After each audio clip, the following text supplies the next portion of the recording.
Bonjour, bienvenue sur Dévoilement, votre émission qui vous amène dans les profondeurs de l'Écriture. La Bible déclare quand Jésus a poussé le Christ sur la croix, le voile qui séparait le lieu saint du lieu très saint, ce voile a été déchiré. Bien-aimés, aujourd'hui, nous avons la possibilité de comprendre les choses de façon plus claire. Il n'y a plus de voile. Le voile a été déjà ôté. Et c'est l'objectif que nous nous sommes fixés sur cette émission, amener les téléspectateurs à comprendre les profondeurs des Écritures. Et ce matin, nous voulons aborder un thème très spécifique dans le royaume. Dans Matthieu 17, verset 21, Jésus va dire ceci.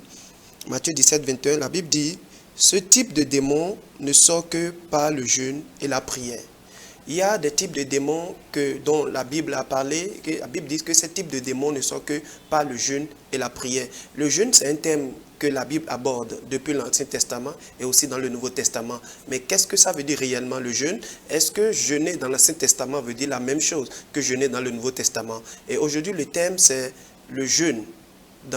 Le jeûne dans le Nouveau Testament, qu'en dit les Écritures. Le jeûne dans le Nouveau Testament, qu'en dit les Écritures. Et pour en parler, pour décortiquer ce thème, j'ai sur ce plateau l'apôtre William Ouensou. Bonjour apôtre. Bonjour. Très ravi de vous recevoir sur ce plateau. De même que moi, c'est un plaisir. Merci. Avec vous, comme je l'annonçais, nous allons parler du jeûne. Le jeûne, et le jeûne dans le Nouveau Testament particulièrement. Alors, de façon générale, lorsqu'on parle du jeûne, qu'est-ce qu'on peut comprendre par là? Parce qu'aujourd'hui, beaucoup mélangent les définitions, beaucoup mélangent ce que c'est que le jeûne. Alors, c'est quoi, de façon plus concrète, le jeûne? Ok.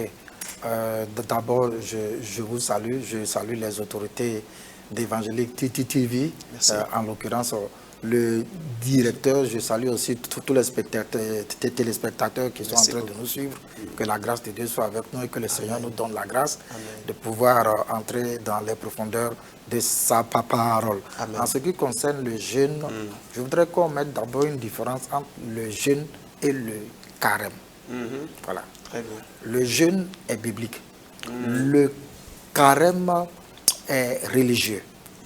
Alors, la Bible, c'est vrai, n'est pas une religion. Je parle beaucoup plus du christianisme, qui n'est pas une religion, mais c'est une relation avec Dieu, plutôt qu'une religion. Le carême est basé sur des lois, sinon une loi qui a fixé une périodicité au cours de laquelle il faut jeûner constamment en ne tenant pas compte des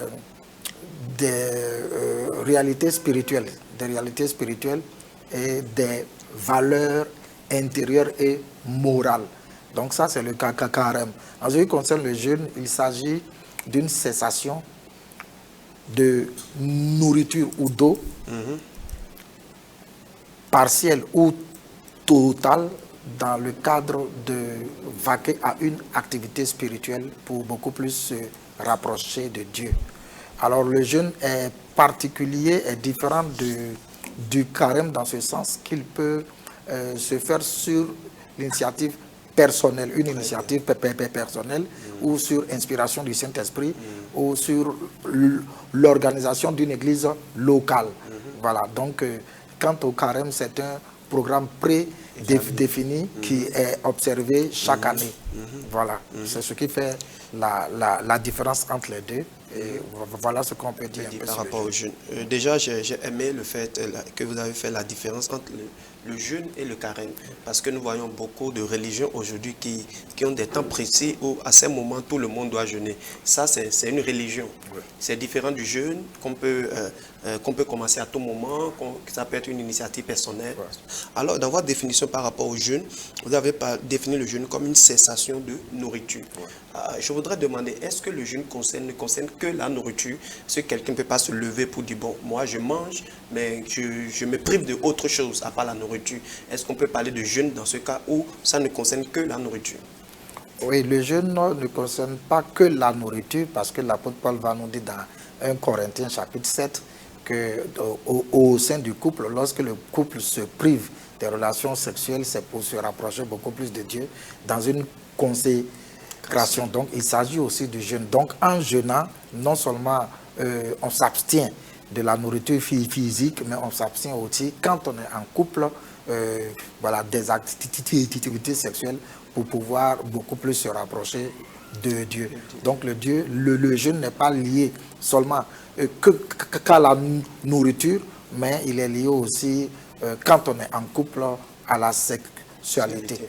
Mais surtout quand il s'agit d'un couple chrétien. C'est-à-dire que lorsque la femme n'est pas convertie ou lorsque l'un des conjoints n'est pas converti, il faut mettre la sagesse là-dedans. Il faut jouer à la sagesse pour ne pas priver son conjoint inconverti qui n'est pas dans le royaume afin de comprendre comment le royaume fonctionne. Voilà.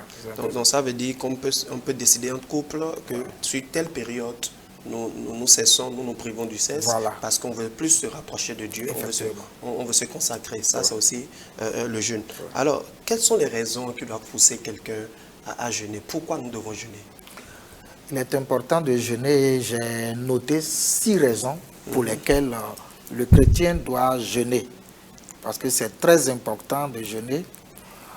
Premièrement, nous constatons dans toute la Bible que le jeûne est motivé d'abord par une soif de se rapprocher de Dieu à travers la repentance. Donc, ce qui doit motiver d'abord le chrétien à jeûner, c'est la repentance. La repentance, c'est le fait de confesser ses fautes et avoir un regret profond vis-à-vis de Dieu.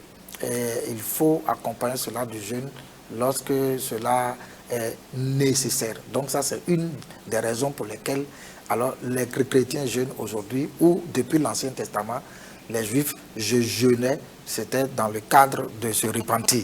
Ça, c'est une des raisons. Mais une autre raison est le combat spirituel. Jésus a dit dans la Bible, il y a des sortes de démons qui ne sortent que par le jeûne et la prière.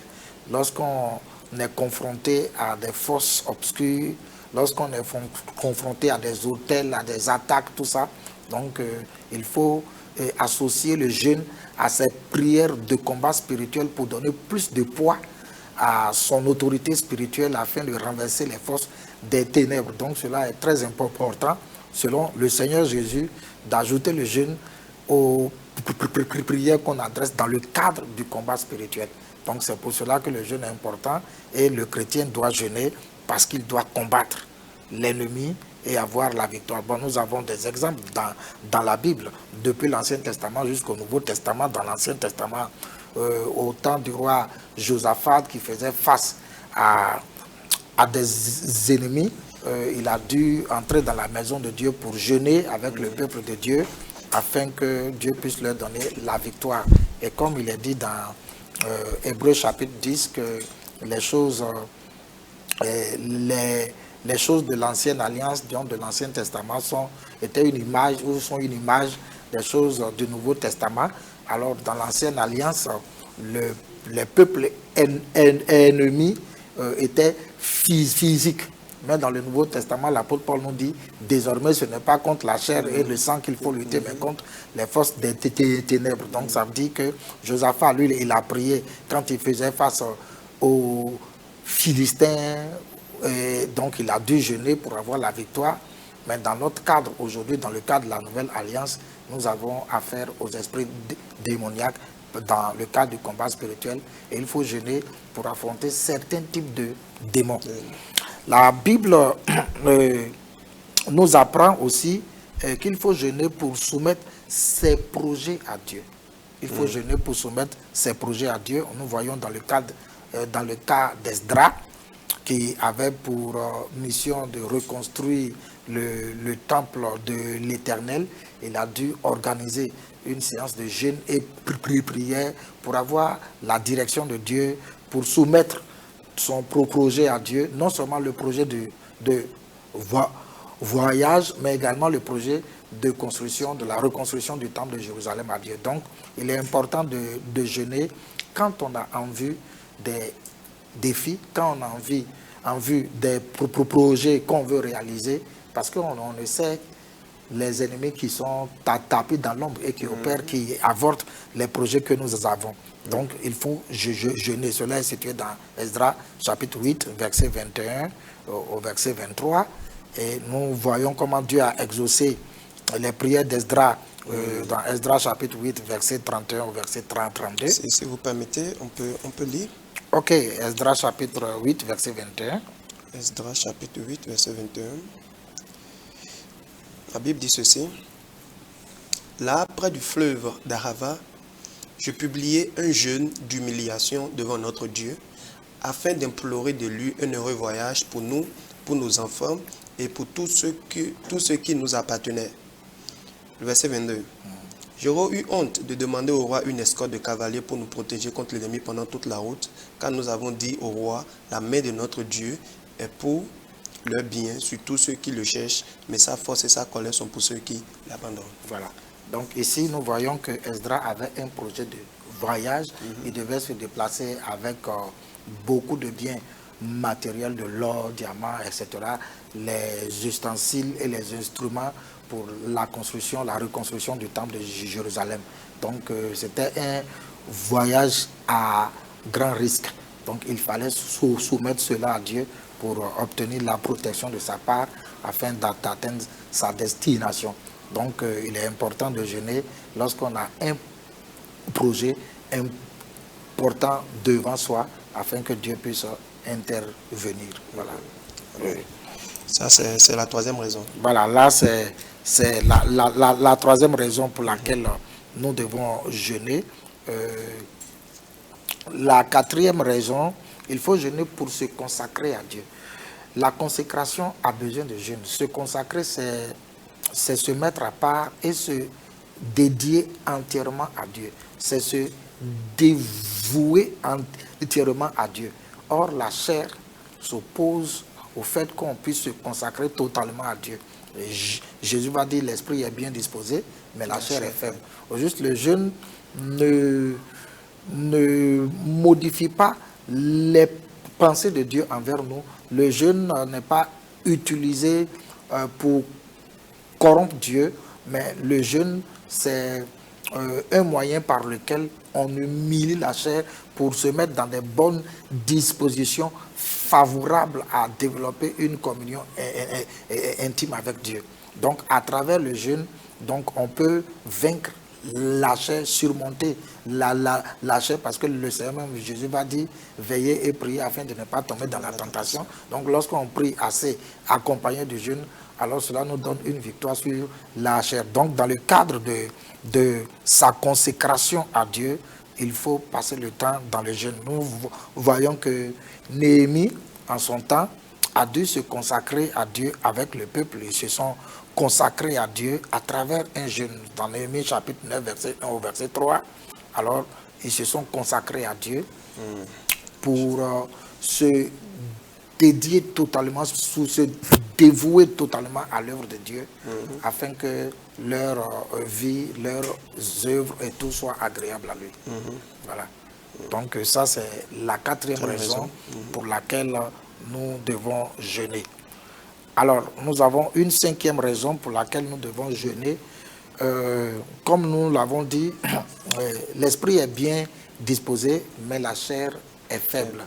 La chair est comme un voile, parce que la Bible nous dit dans Hébreu que le Seigneur a crucifié la chair. Donc la chair a été vaincue sur la croix du calvaire. Et cette chair-là était symbolisée dans l'ancienne alliance par le voile qui séparait le lieu très saint du lieu saint. Donc tout homme charnel ne peut pas entrer dans l'intimité de Dieu. Il faut que ce voile-là soit déchiré. Il faudrait que la chair soit vaincue. Donc à travers le jeûne et la prière, alors on peut entrer dans l'intimité de Dieu pour recevoir de lui une direction divine. Parce que la direction divine est différente des dons spirituels, c'est-à-dire dons de paroles, de connaissances qu'on peut avoir sur une situation donnée ou bien sur une personne. Alors la direction divine, c'est une direction, c'est une orientation qui engage toute une vie ou toute une église ou toute une famille. Donc, ça ne se prend pas avec légèreté. Alors, il faut passer du temps devant Dieu pour pouvoir avoir une direction claire afin de ne pas faire des erreurs lorsque sa vie entière est engagé, ou son église entière est engagée, ou bien on engage sa famille dans cette direction-là. Donc cela requiert de s'humilier devant Dieu à travers le jeûne et la prière pour avoir une révélation ou une orientation claire de la part de Dieu. Donc, Ésaïe chapitre 58, versets 2 et 3, nous explique que le jeûne consiste à avoir une orientation, une direction de la part de Dieu, parce que c'est s'humilier au point où Dieu puisse parler distinctement. C'est important. Voilà. Donc, la sixième raison. La sixième raison, le jeûne, il faut jeûner pour servir Dieu. Il n'y a pas de ministère fructueux sans jeûne. Il n'y a pas de ministère fructueux sans jeûne.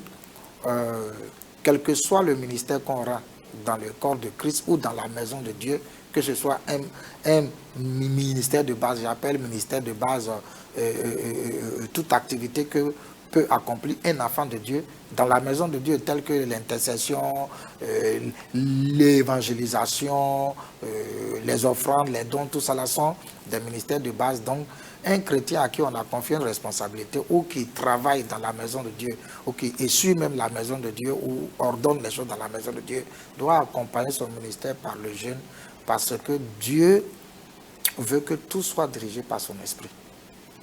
Jésus va dire ce qui est né de la chair est chair et ce qui est né de l'esprit est esprit. Puisque le jeûne nous permet d'être beaucoup plus libres spirituellement, c'est-à-dire le jeûne nous permet d'être beaucoup plus spirituel en vainquant la chair. Donc il est indispensable de pouvoir servir Dieu dans l'esprit à travers le jeûne. Nous avons un exemple dans la Bible, dans Actes des Apôtres, chapitre 13, versets 2 et 3. Il s'agit de l'église d'Antioche qui servait Dieu dans le jeûne et la prière. Et pendant qu'ils servaient Dieu dans le jeûne et la prière, le Saint-Esprit parle.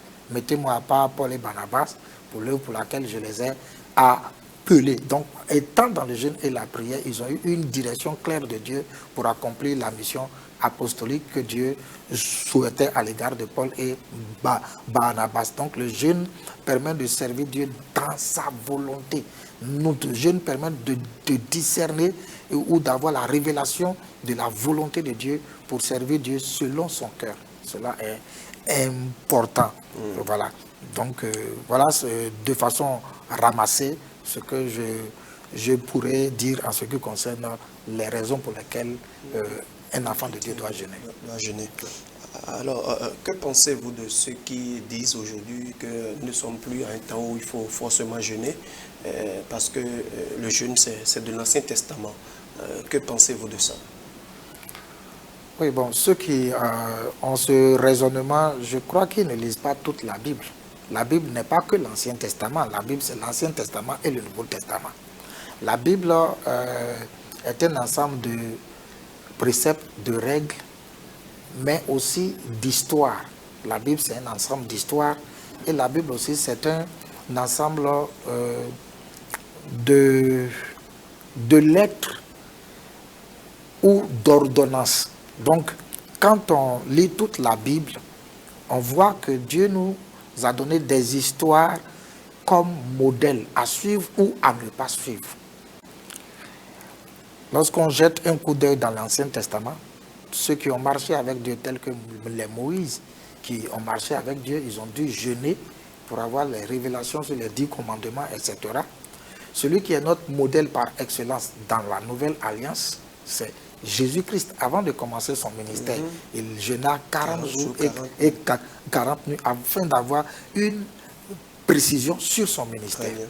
L'apôtre Paul, qui est l'apôtre des gentils, c'est-à-dire l'apôtre des païens. Ça veut dire que tout ministère qui se fait en dehors d'Israël doit être calqué sur le ministère de Paul. Parce que Paul a reçu la révélation du ministère des gentils, c'est-à-dire tous ceux qui sont non-juifs. Alors, pour exercer ce ministère, il faut jeûner. Paul a jeûné. Paul s'était retiré en Arabie, où il s'est consacré pendant 3 ans et des demi. C'est vrai que la Bible n'a pas dit expressément qu'il a jeûné, mais c'était une consécration qui lui a permis de comprendre comment exercer le ministère parmi les non-juifs. Plus tard, lui-même, il va passer assez de jours dans le jeûne quand il parlera dans 2 Corinthiens, où il sera en train de défendre son ministère. Il dit qu'il a été frappé, qu'il a fait des veilles les nuits et qu'il a passé le temps dans le jeûne et la prière pour pouvoir accomplir la mission pour laquelle Dieu l'a appelé. Donc ce n'est pas Jésus seulement qui a jeûné. Les apôtres ont jeûné. Si les apôtres sont nos modèles aussi, alors je crois que nous n'avons pas de raison de ne pas jeûner. Et même dans la Bible,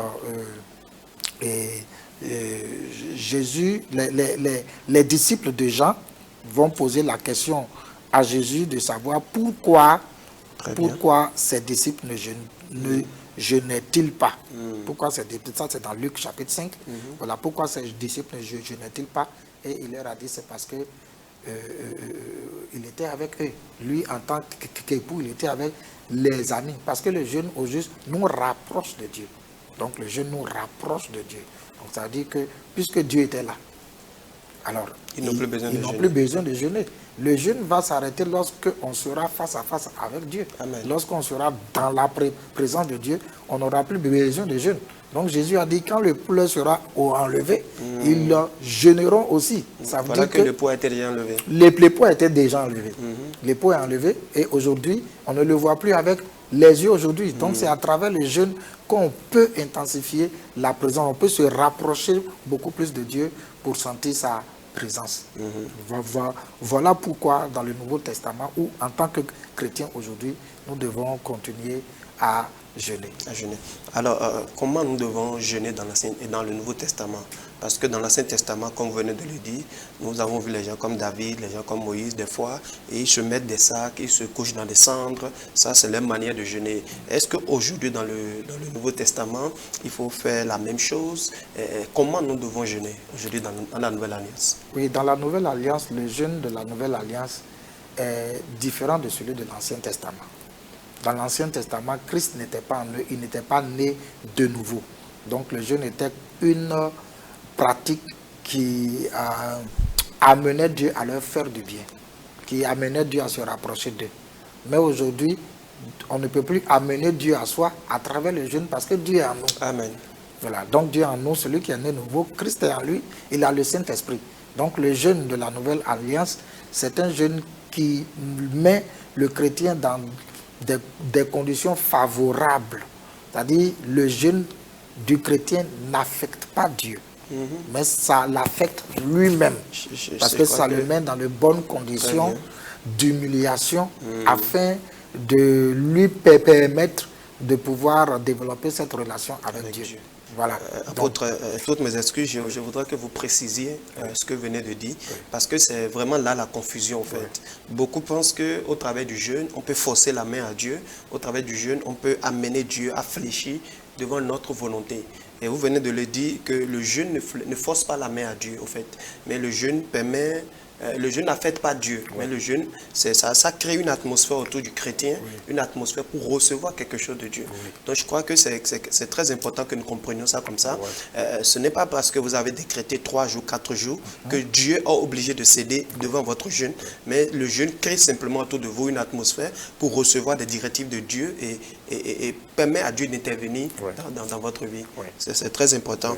Alors, apôtre, la décision de jeûner, ça vient de qui? De Dieu, ou on peut se lever à n'importe quel jour et jeûner?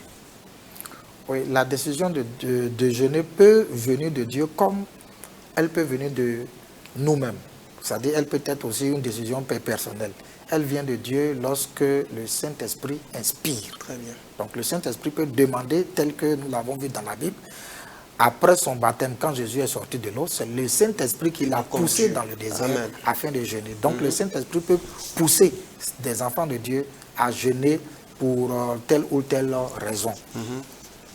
Cependant, le chrétien peut volontairement organiser un jeûne personnel, comme nous l'avons vu lorsque nous avons parcouru les raisons pour lesquelles il faut jeûner, lorsqu'il est confronté à une situation, lorsqu'il sent qu'il est oppressé par le diable ou bien qu'il y a une force spirituelle qui s'est levée contre lui, il n'a pas besoin d'attendre le Saint-Esprit avant de jeûner, parce que la Bible nous donne cette autorisation. Donc il peut jeûner. Lorsqu'il se sent coupable vis-à-vis de Dieu, lorsqu'il sent que sa vie spirituelle a baissé, lorsqu'il pêche contre Dieu, à travers le jeûne de repentance, il peut prendre la décision de jeûner. Donc voilà, le jeûne n'est pas seulement une affaire personnelle, mais c'est aussi une affaire divine. C'est-à-dire que Dieu inspire, mais aussi on peut prendre une décision personnellement. Pour jeûner. Voilà, pour jeûner. Alors, quels sont les différents types de formes et quelles sont les différentes formes de jeûne que nous avons? Oui, nous avons deux formes de jeûne. Deux formes de jeûne. Le jeûne personnel et le jeûne communautaire. Okay. Donc le jeûne personnel, c'est lorsqu'on décide personnellement, tel que dans Daniel 9, Daniel a personnellement décidé de se consacrer au jeûne et à la prière afin d'intercéder pour Israël. Ça, c'est le cas de Daniel.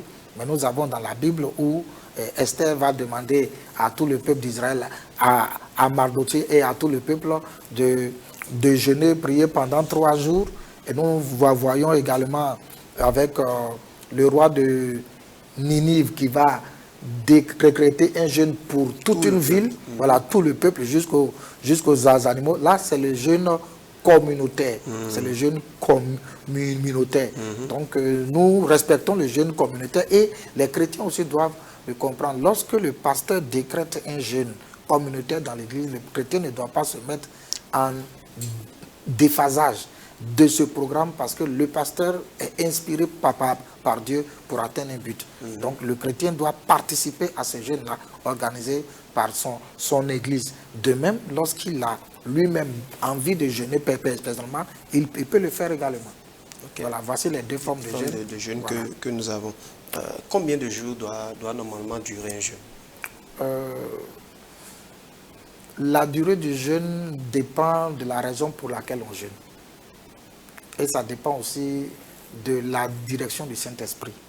Voilà, donc nous voyons que Moïse a fait 40 jours et 40 nuits sur le mont Sinaï. Jésus de même a fait 40 jours. Mais quand nous revenons à Daniel, lui il a fait 21 jours de jeûne. Daniel a fait 21 jours. Esther a fait 3 jours de jeûne. Donc ça veut dire qu'il n'y a pas une durée définie dans la Bible pour jeûner. Donc ça dépend de la raison pour laquelle on jeûne et de l'inspiration du Saint-Esprit. Donc il y a des jeûnes d'une journée, tels que le roi David a fait une journée devant Dieu. Il y a des jeûnes d'une journée, il y a des jeûnes de 3 jours, il y a des jeûnes de 7 jours, il y a des jeûnes de 21 jours. Et au-delà de 21 jours. Mais il faut en jeûnant d'abord tenir compte de certains paramètres qui sont très importants. Il ne faut pas faire le jeûne, sinon on risque de tomber malade et de se retrouver dans l'atome rapidement. Surtout que si ce n'est pas conduit par l'Esprit de Dieu. Voilà, surtout ça. Alors, pasteur, je lis ceci dans Ésaïe 58. La Bible dit, est-ce là le jeûne auquel je prends plaisir? Où je lis à partir du verset 4, Ésaïe 58, verset 4, il dit, voici, vous jeûnez pour disputer et vous querellez, pour frapper méchamment du poing. Vous ne jeûnez pas comme le veut ce jour, pour que votre voix soit entendue en haut. Alors, je m'arrête là, il dit, vous ne jeûnez pas comme le veut ce jour. Ça veut dire que le jour de jeûne, il y a une manière de se comporter. Alors, dites-nous, pasteur, quelle est cette manière? Il dit, vous ne jeûnez pas comme le veut ce jour. Alors, comment on doit jeûner et qu'est-ce qu'on doit faire ce jour pour que notre voix puisse porter vers le Seigneur? Oui, ça c'est une question très importante. Ésaïe a été inspiré par Dieu pour reprendre le jeûne fait de façon, c'est-à-dire de façon formalisée. C'est-à-dire que le jeûne était formalisé, le jeûne était un jeûne d'apparence extérieure. Donc ce que Ésaïe reprochait, c'est le fait de ne pas changer intérieurement et de croire que son jeûne, comme certaines religions le pratiquent en faisant du bien aux gens, etc. Et l'apôtre même Paul va dire, celui qui exerce les dons du Saint-Esprit sans l'amour, tout ce qu'il fait est vain. Voyez, donc de même un jeûne consenti, un jeûne pratiqué sans avoir au préalable pris les dispositions intérieures n'a aucune valeur devant Dieu. Et ce jour-là, qu'est-ce qu'il faut faire? Il faut toujours commencer par la repentance. Il faut avoir une bonne vie. Il faut se repentir des mauvaises pratiques. Et c'est ce que Ésaïe reprochait au peuple de Dieu, le fait de ne pas aimer son prochain et de s'adonner au jeûne. Donc, la manière de jeûner ce jour pour que le jeûne puisse avoir de valeur, puisse être apprécié par Dieu, consiste à se repentir, à se consacrer, à se briser devant Dieu, à s'humilier pour lui demander pardon et pour changer de vie. C'est-à-dire prendre la décision, se repentir sincèrement et se convertir. Ça, c'est le jeûne auquel Dieu prend plaisir lorsque cela vient de notre intérieur. Il faut commencer par la repentance. Ouais. C'est la base de, ça, c'est la base du jeûne. C'est tout ce qui donne du poids au jeûne. Juste, la repentance. Alors, il y a un verset qui dit, lorsque vous jeûnez, ne prenez pas un air triste. Comme le font les pharisiens. Ouais. Il dit, parfumez-vous. Est-ce que pendant le temps de jeûne, quelqu'un peut sortir, se promener, aller travailler? Est-ce que le temps de jeûne, ce n'est pas un temps où il faut s'enfermer, forcément quelque part, prier toute la journée?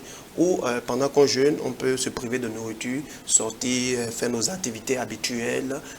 Est-ce que ça peut se passer comme ça? Bon, d'abord, il faut noter que dans la Bible, on parle de jeûne et prière. C'est-à-dire le jeûne qui n'est pas accompagné de prière est une grève de faim. Voilà, il faut jeûner et prier. Donc, tous ceux qui jeûnent à longueur de journée, qui n'ont pas le temps de prier, de rester devant Dieu et qui travaillent à longueur de journée, vraiment ont juste fait une grève de faim. Se sont juste abstenus de manger. Parce qu'il faut ajouter la prière au jeûne. C'est le jeûne qui donne la force à nos prières, à la prière. Donc, ça c'est important, mais Jésus aussi fait remarquer qu'il ne faut pas jeûner pour les hommes, c'est-à-dire dans le but de se faire voir. Alors, il s'agit ici de ne pas être spirituellement orgueilleux, parce que l'orgueil spirituel consiste à montrer aux gens qu'on est spirituel et qu'on jeûne beaucoup, etc. Donc, c'est dans ce cadre-là qu'il conseille les enfants de Dieu, c'est dans ce cadre-là qu'il nous enseigne de pouvoir faire un jeûne discret. Un jeûne discret, car Dieu voit le cœur. Et Dieu exauce le cœur, il n'exauce pas notre apparence, il n'exauce pas les paroles qui sortent de nos bouches, mais c'est notre cœur que Dieu exauce. Donc, le motif ou le mobile pour lequel on jeûne est très déterminant pour Dieu. Si c'est pour que les gens sachent qu'on est en train de jeûner, je crois que ce jeûne-là est invalidé d'office devant Dieu. Donc, ne pas prendre un air triste devant les gens, mais il faut également, dans le jeûne, tenir compte de sa vie de sainteté. Parce que la Bible dit, la prière du juste a une forte efficacité. Donc, c'est-à-dire que le jeûne est soutenu par toutes ces choses-là, par le fait d'être discret et deuxièmement par le fait d'avoir une vie pure. Quelqu'un qui travaille à longueur de journée, par exemple, et il va au boulot le matin et c'est le soir qu'il doit finir, il n'a pas le temps pour se cacher quelque part, prier, et il veut jeûner, comment il peut le faire? Il y a des stratégies qu'il doit utiliser. Lorsqu'on est occupé, quand même quand on est occupé, je crois que ça n'empêche pas d'aller faire ses besoins aux toilettes. Voilà, donc un chrétien qui est hyper occupé dans un service et qui est en jeûne peut aller prier dans les toilettes. Il peut prier dans les toilettes, il peut faire 5 minutes de prière dans les toilettes, après il ressort, après il part, il ressort. Donc c'est quand même une stratégie qu'il peut utiliser pour quand même communier avec Dieu dans la prière. Et puis à l'heure de pause, au lieu de prendre son heure de pause pour se reposer, alors puisque le jeûne consiste à se consacrer aussi à Dieu, alors il peut consacrer sa pause à la prière. Voilà. Donc, il doit trouver forcément une occasion pour prier durant le jeûne. Et il y a une question qui revient souvent par rapport au jeûne. Doit-on boire de l'eau lorsqu'on a soif en temps de jeûne ou on se prive de l'eau et de la nourriture? Ok, là ça revient aux sortes de jeûne. Donc on a vu 2 formes de jeûne, mais il y a 4 sortes de jeûne. Voilà. Il y a 4 sortes de jeûne. Il y a le jeûne qu'on appelle le jeûne partiel. Le jeûne partiel, c'est le jeûne au cours duquel on peut manger des aliments qui ne sont pas solides, tels que le jeûne de Daniel, qui a fait 21 jours, voilà, des légumes, voilà, des légumes, la bouillie, etc., etc. Ça, c'est le jeûne partiel. Et souvent, le jeûne partiel, on le fait sur une période plus ou moins longue. Voilà. Et à part le jeûne partiel, il y a le jeûne normal. Le jeûne normal, c'est le jeûne qu'on coupe tous les soirs. Qu'on coupe tous les soirs. On commence le matin et on le coupe le soir. Donc, il est différent du jeûne où on jeûne le jour et la nuit. Parce qu'il est dit, Jésus-Christ a jeûné 40 jours et 40 nuits. Donc, la Bible a présidé 40 jours et 40 nuits. Moïse a fait 40 jours et 40 nuits. Ça veut dire que leur jeûne n'était pas partiel ou leur jeûne n'était pas normal. C'était un jeûne spécial. Ouais. Donc, ça, le jeûne normal, c'est un jeûne qui se fait seulement dans la journée. Et on le coupe la nuit. Ça, c'est le jeûne normal. Le jeûne absolu, c'est le jeûne qui se fait sans manger ni boire. Sans manger ni boire. Pendant le jeûne normal, on peut boire de l'eau. On s'abstient, on se prive de nourriture, mais pas d'eau. Parce qu'il est précisé dans la Bible que Moïse ne mangea point et ne but point. Il en a été de même pour le Seigneur Jésus-Christ. Mais le jeûne normal, au cours du jeûne normal, on peut boire de l'eau au cours du jeûne normal. Donc le jeûne absolu, c'est lorsqu'on se prive de la nourriture et de l'eau. Et c'est lorsqu'on jeûne aussi dans le jour comme la nuit. Là, c'est un jeûne absolu, un jeûne complet. À part cela, il y a le jeûne surnaturel. Ça, c'est la 4e sorte de jeûne. Le jeûne surnaturel, c'est un jeûne qui est, en tout cas, qui est recommandé par Dieu, ou qui est inspiré ou ordonné par Dieu, et dont Dieu lui-même prend le contrôle de l'organisme humain. Dans le cas de Moïse, il est resté sur la montagne 40 jours sans manger ni boire. Et c'est parce qu'il était dans la présence de Dieu. Nous voyons aussi le cas d'Élie, le prophète Élie. Avant de commencer son jeûne, il y a un ange qui lui a donné un aliment spirituel. Et c'est cet aliment qui a maintenu son corps. Donc il a marché pendant 40 jours et 40 nuits sans manger ni boire. Le Seigneur Jésus-Christ aussi, il a jeûné 40 jours sans manger ni boire parce que c'était de façon surnaturelle. Donc quiconque veut faire ce jeûne-là sans manger ni boire et que ce n'est pas recommandé par Dieu, et je crois que on ira faire ces obsèques. Alors merci, je rappelle 4 sortes de jeûnes. Oui, 4 sortes de jeûnes. Le jeûne partiel, où pendant ce jeûne, vous pouvez prendre des légumes, des fruits, une nourriture qui n'est pas solide. Il y a le jeûne normal, que vous commencez le matin et le soir, vous pouvez rompre ce type de jeûne. C'est-à-dire que là, vous mangez de nourriture solide les soirs. Voilà, et dans la journée, vous ne mangez rien du tout. Et il y a le jeûne absolu, qu'on appelle encore le jeûne sec, où vous ne buvez pas, vous ne mangez pas non plus. Et ensuite, il y a le jeûne surnaturel.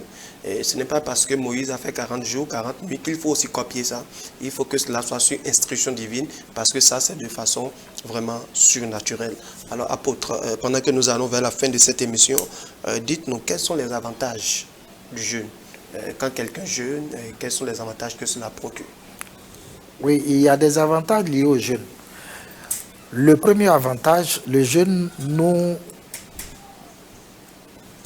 permet d'être sensible spirituellement. Le jeûne rend l'esprit humain sensible à l'esprit de Dieu. Celui qui jeûne et qui prie entendra facilement la voix de Dieu. Amen.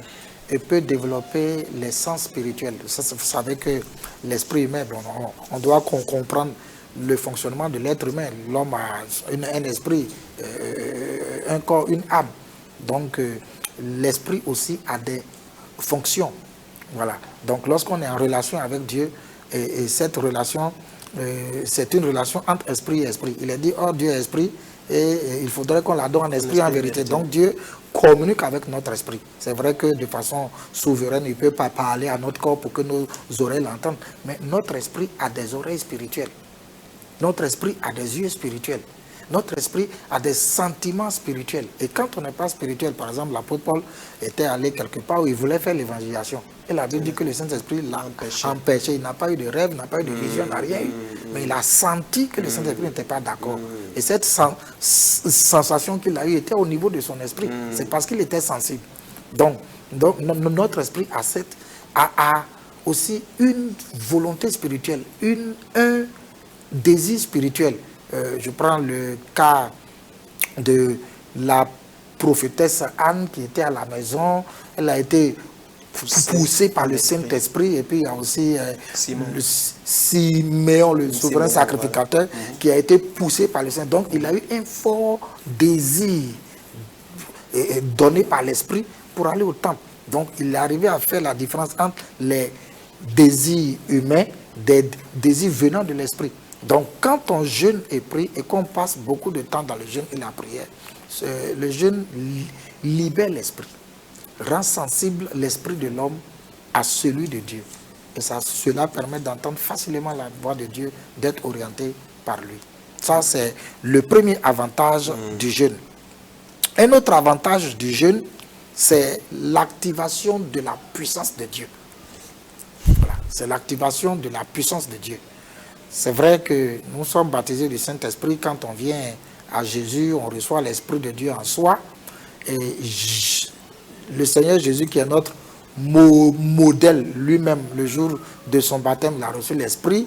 Après, il a été revêtu du Saint-Esprit. Bon, après, il a été rempli du Saint-Esprit. Et la Bible le Saint-Esprit l'a conduit dans le désert pour aller jeûner. Donc, à l'issue de son jeûne, il a dit qu'il fut revêtu. Donc, le jeûne permet d'activer la puissance de Dieu qui est en nous. On constate aujourd'hui que beaucoup d'enfants de Dieu ont l'Esprit de Dieu, mais ne manifestent pas la puissance. Il faut jeûner pour activer la puissance de Dieu. Ça, c'est le deuxième avantage. Le troisième avantage, c'est que le jeûne active la miséricorde de Dieu. C'est pourquoi on associe souvent le jeûne à la repentance lorsqu'on pêche ou bien lorsqu'on est éloigné de Dieu. Parce que le jeûne active la miséricorde de Dieu. Quand on jeûne, Dieu a pitié et puis il fait grâce. Il fait grâce. Donc, ça c'est... Et enfin, un autre avantage est que le jeûne donne un poids aux prières. Le jeûne donne un poids aux prières. Le jeûne donne un poids aux prières. C'est pourquoi nous voyons quand les apôtres priaient et jeûnaient, Dieu a parlé. Mettez-moi à part Paul et Barnabas. Donc, en jeûnant, je crois que Dieu écoute rapidement nos prières parce que cela nous met dans de bonnes dispositions devant lui. Voilà de façon ramassée ce que... Les avantages du jeûne. Alors, une question, comment nous devons préparer notre jeûne? Est-ce qu'il faut se lever un matin comme ça et dire que je commence mon jeûne, ou est-ce qu'il y a des préalables? Oui, c'est très important de préparer son jeûne devant Dieu. C'est très important de préparer son jeûne devant Dieu parce que la première des choses à faire pour préparer son jeûne, c'est de savoir pourquoi on jeûne. Il faut définir le but. On ne jeûne pas parce qu'il faut jeûner. Donc, il faut connaître le but. Même si c'est motivé par le Saint-Esprit doit vous révéler la raison, le but pour lequel il faut jeûner. Donc la première préparatif, la première chose à faire est de définir le but, la raison d'être du jeûne qu'on veut faire. La deuxième chose consiste en une préparation physiologique. La préparation physiologique, c'est la préparation de son corps. Parce qu'en tenant compte du nombre de jours qu'on veut faire, c'est important. Un long jeûne demande une préparation de son corps. Il y a certaines petites maladies qu'il faut traiter au préalable, telles que le paludisme et les infections qu'il faut traiter au préalable, parce que le jeûne affaiblit le corps. Le corps étant affaibli permet la montée des microbes. Donc il faut se traiter au préalable. Et si possible, si on veut faire un long jeûne de 40 jours, par exemple, il faut se faire consulter pour voir quand même le taux de ces oligo-éléments et ces vitamines dans le corps pour ne pas faire une crise. Voilà, donc il faut une préparation physiologique. Il faut également une préparation physique, savoir où il faut faire le jeûne, où on doit faire le jeûne. Voilà, où on doit faire le jeûne. Si on veut faire une retraite spirituelle, alors il faut aménager un endroit où on veut se retirer spirituellement, que le cadre soit propice aussi à une consécration.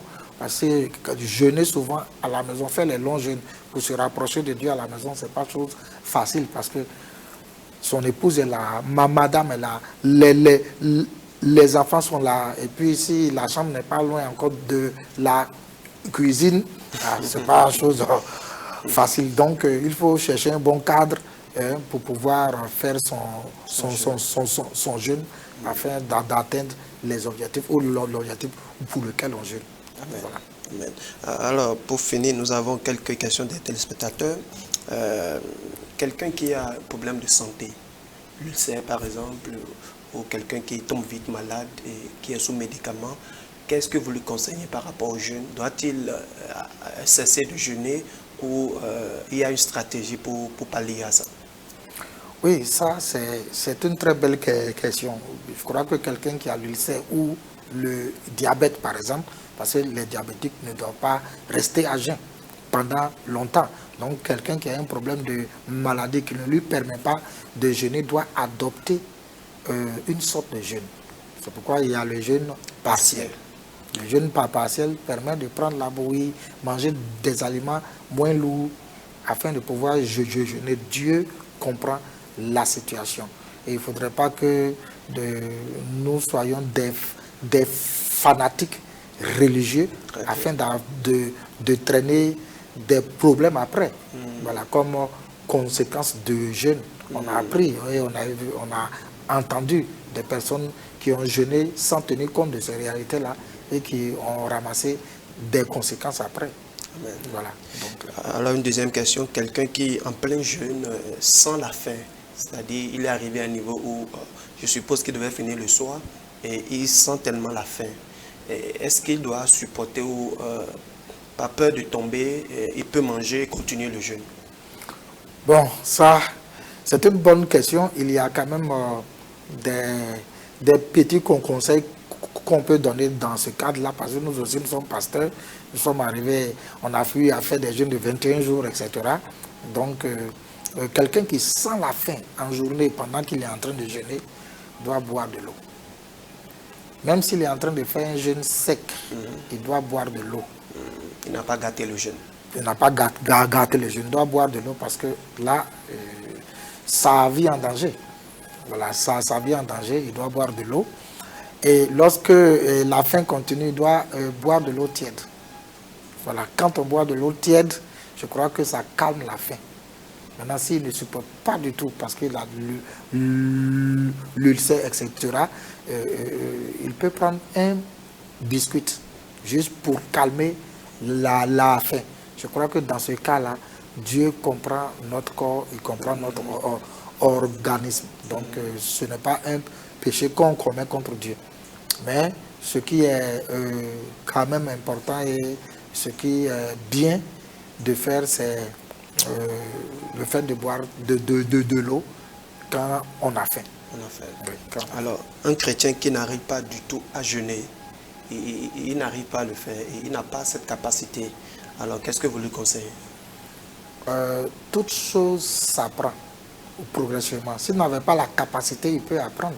Il peut jeûner une demi-journée. Il peut commencer son jeûne par une demi-journée et puis après 3/4 de sa journée, etc., etc. Donc le jeûne s'apprend. C'est-à-dire le jeûne n'est pas quelque chose d'impossible, ça s'apprend. Donc il peut apprendre petit à petit à faire demi-journée, une journée, 2 jours, 3 jours, etc., etc. Donc le chrétien doit faire l'effort de jeûner, à moins qu'il n'ait des problèmes de santé qui ne lui permettent pas de faire certaines sortes de jeûnes. Merci beaucoup, apôtre. Je crois qu'on a passé un bon moment avec vous. Merci à vous. Et nous sommes à la fin de cette émission. Est-ce que vous avez un mot de fin rapidement pour les téléspectateurs? Oui, comme mot de fin, nous sommes dans les derniers temps. La Bible dit, parce que nous sommes dans les derniers temps, nous devons apprendre à vaquer à la prière. C'est-à-dire que la prière doit devenir une activité constante dans la vie de tous les enfants de Dieu, des pasteurs, dans la vie des églises et également. Le monde des ténèbres aujourd'hui est plus que jamais actif. Plus que jamais actif, et donc nous ne pouvons les contrecarrer que par le jeûne et la prière pour le salut des âmes en révérence leurs œuvres. Donc à cet effet, le jeûne est d'actualité et nous invitons tous les chrétiens à commencer à appliquer, à pratiquer le jeûne et la prière, parce que c'est une pratique que Jésus lui-même a reconnue dans la Bible, car il va dire dans Matthieu chapitre 6, lorsque vous jeûnez. Donc lui, il prend le jeûne comme quelque chose de normal. Pour Jésus, le jeûne est normal. Donc pour un enfant de Dieu, qui est fils de Dieu, à l'image de Christ, le jeûne doit être quelque chose de normal. À cet effet, nous invitons tout le monde à pouvoir commencer à jeûner afin d'accomplir la volonté de Dieu sur la terre. Amen. Amen. Retenons simplement au travers de cette émission que le jeûne dans la Nouvelle Alliance, c'est biblique. Le jeûne ne s'arrête pas dans l'Ancienne Alliance. Comme l'apôtre l'a dit, Jésus même a recommandé le jeûne. Au début de son ministère, il a jeûné et il a même dit aux disciples que ce type de démon ne sortent que par le jeûne. Et nous avons lu dans les épîtres, nous avons vu l'apôtre Paul qui a aussi jeûné dans la Bible. Et cela nous prouve aujourd'hui que nous devons continuer à jeûner, mais que nos jeûnes soient basés sur une inspiration de Dieu, que nos jeûnes soient vraiment spirituels. Bien-aimés, sans le jeûne, nous sommes des chrétiens faibles. Sans le jeûne, nous n'aurons pas la puissance qu'il faut pour confronter le monde des ténèbres. Je vous encourage à partir de maintenant, si vous n'avez pas l'habitude de jeûner ou si vous méprisez la force du jeûne, aujourd'hui, prenez la décision, commencez à le faire. Que le Seigneur vous bénisse. À la prochaine.